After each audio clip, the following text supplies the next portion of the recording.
It's time to return to the channel's roots for this video. No mainstream stuff here today. We're going to take a look at a Japanese anime-style niche game. It's called Tokyo Clanpool, at least I think that's how it's pronounced. It's a dungeon crawler from Compile Heart that came out on the PlayStation Vita in 2017. Now, we didn't get that game here in the West until now. But not on the Vita, but on the Nintendo Switch and PC via GOG. Tokyo Clanpool features good traditional dungeon crawling gameplay mixed with a unique art style and a story that is just a bit wacky and out there. It's very reminiscent of the early to mid 2010s era of Japanese niche games, which I liked so much, which makes sense because it is from that time period. Though it's a little bit more, mid-late 2010s if we want to be technical about this. But yeah, that's back in the day when we didn't have to worry about companies interfering with the content.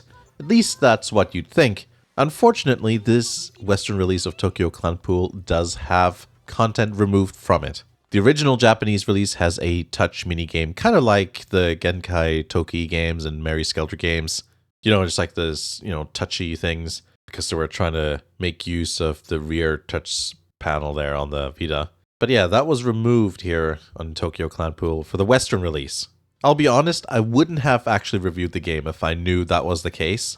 I did do a quick search on the game before asking East Asia Soft for a review code, and I didn't find anything about the game being censored, so yeah.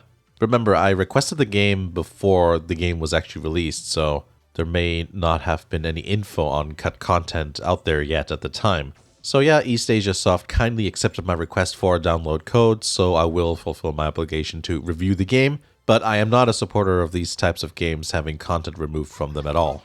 As you probably know if you follow the channel, I'm all about artistic freedom.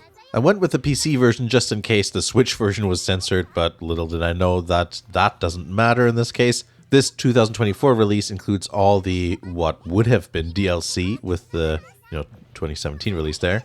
That includes items and costumes and stuff. What drew me to Tokyo Clanpool initially was the unique art style and character design. It just doesn't look like something you'd accidentally mix up with something else. There's a very unique look to it. Another reason I wanted to give this game a try is because the gameplay looks very similar to Morero Chronicle and Crystal, as well as the Mary Skelter games. In fact, all these games seem to share the same engine. It's kind of like how you can spot an RPG Maker game, or how Fairy Fencer is based on a Neptunia game, or how, Bethesda games like Fallout, Elder Scrolls, and Starfield all feel related gameplay-wise. I was impressed how much they could differentiate the Morero games and the Mary Skelter games with totally different settings and storylines, while simultaneously sharing so much of the underpinnings and having gameplay that feels instantly familiar. So naturally, I was curious to see if Tokyo Clanpool could also offer something unique with its story, setting, and gameplay variations compared to those other two series. Speaking of those games all being very similar, that makes it very strange that Tokyo Clanpool was rejected by Steam. I mean, it already has stuff removed from it, so yeah. East Asia Soft was told that Tokyo Clanpool was too sexy, but then we have Morero Chronicle that's on Steam, and so are the Mary Skelter games, but then again, Morero Crystal isn't. And then we have this strange thing recently with the Neptunia trilogy where they allowed it on Steam and GOG, but not on Switch.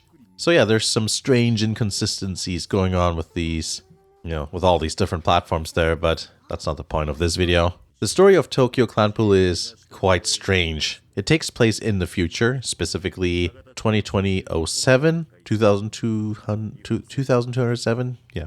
However you want to say that. I guess we'll see if any of this will come true eventually. A mysterious reverse city appears in the sky above Tokyo. Monsters come out and cause chaos. With the destruction of most of the government, a new organization was created to replace it. Cyberbrain Tactics Cabinet. Basically, all notable federal government positions are replaced with girls, even the PM. This happens to be Natsume, who is also the main character. Okay, I guess that makes sense.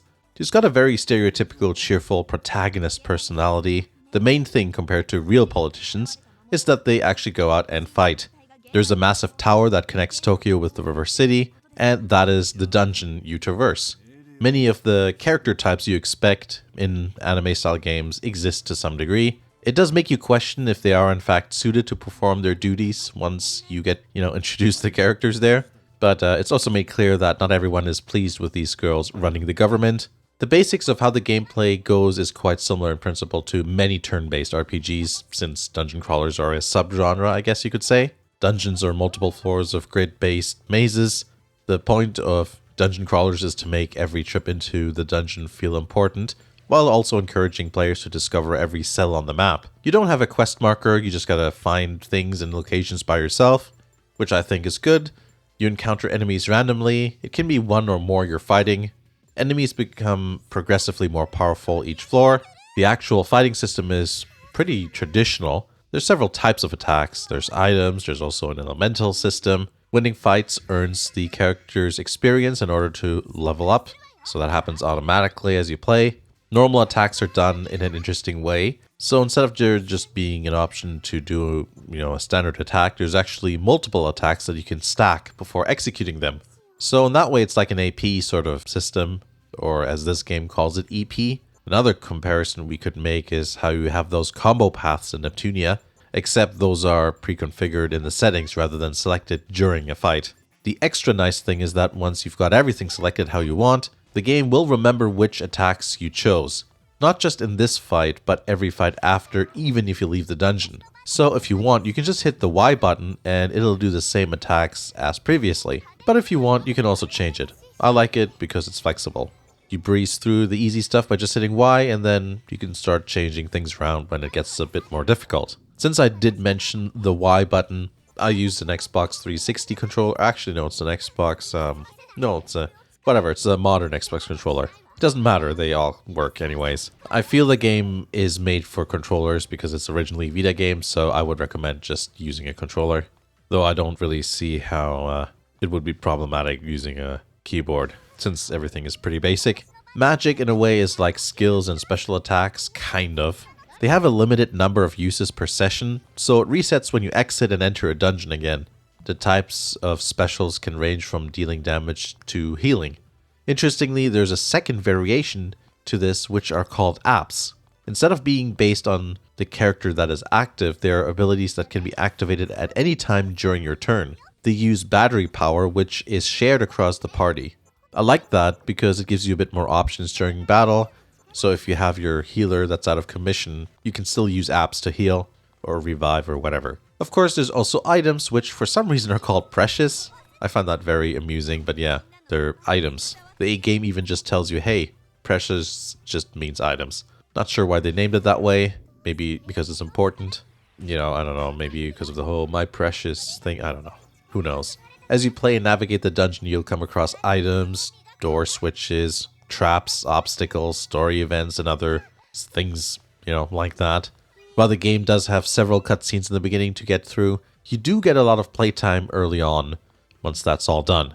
As you stumble upon new things, naturally the game will still explain the game mechanics to you. What I like is that the beginning doesn't really feel like a tutorial dungeon. Of course it's not super hard right away, but you get the feeling that you're already playing the game instead of waiting for things to get going. Not like with other games which have tutorials that have lots of filler that keeps interrupting you. Here it actually feels like you can play it for a bit and get familiar with everything. Once you already have more of the dungeon explored and you have to start backtracking or going to a different section, you can select the cell you want to travel in the map view. In other words, there is an autopilot function, which is always handy for this type of game. That way you don't have to keep looking at the map to see, if you're walking down the correct corridor or whatever. The nice thing is that it automatically continues once you encounter enemies and then beat them. Also, I noticed when there's obstacles like holes in the floor, where you would fall to the floor below, it'll automatically jump over them. So that's nice. Now, there's one gameplay function that I think is quite interesting because it encourages you to keep going in a dungeon as it rewards you the more you play. Basically, in the game, the population of Japan watches your dungeon crawling on a live stream. You'll see this percentage on the top right. The further you go, the more monsters you beat, and the more things you pick up, the higher that percentage will go. If it's approximately 70% or higher, you'll get some positive effects.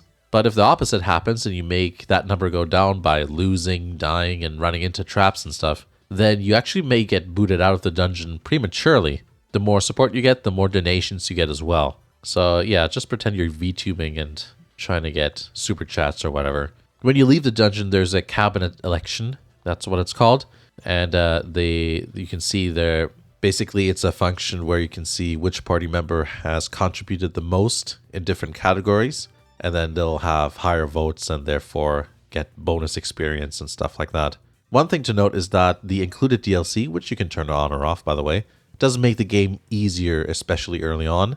There really isn't much of a challenge, which can be okay because you can stay in a dungeon for long periods of time before needing to head back. Basically, if you're in there for a long time, it'll just start getting difficult anyways because you're running low on health and items and whatever. But yeah, you can tune that to how you want anyways. The game's graphics aren't particularly amazing. It's all very simple. Don't expect anything wild here.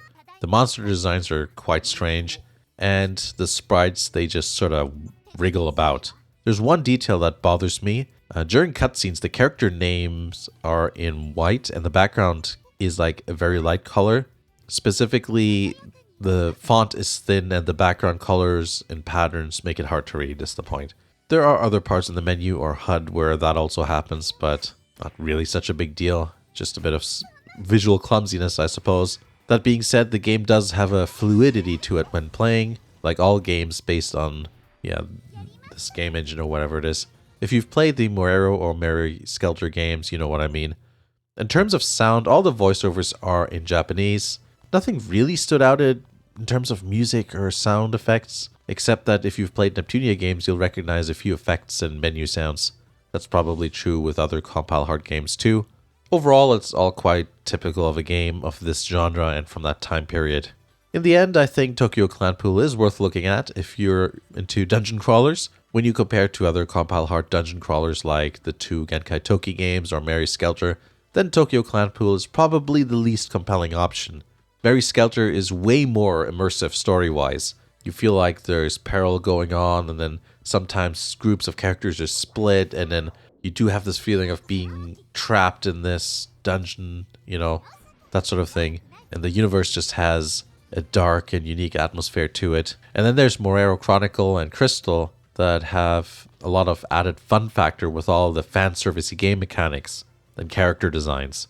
But if for some reason you're not into that, then maybe Tokyo Clanpool is more up your alley. So yeah, if you like dungeon crawlers or are looking for something that gives you those niche games from the 2010, sort of vibes, then I recommend taking a look. But that also means you'll have to look past the fact that a game mode has been cut out. And personally, I can't do that. If you've played the game yourself, please comment below on your opinion on the game. Remember to check out Patreon or the YouTube channel membership to support the channel. I post updates as well as early access to videos whenever I can. Thanks for watching, and I'll see you again in the next video.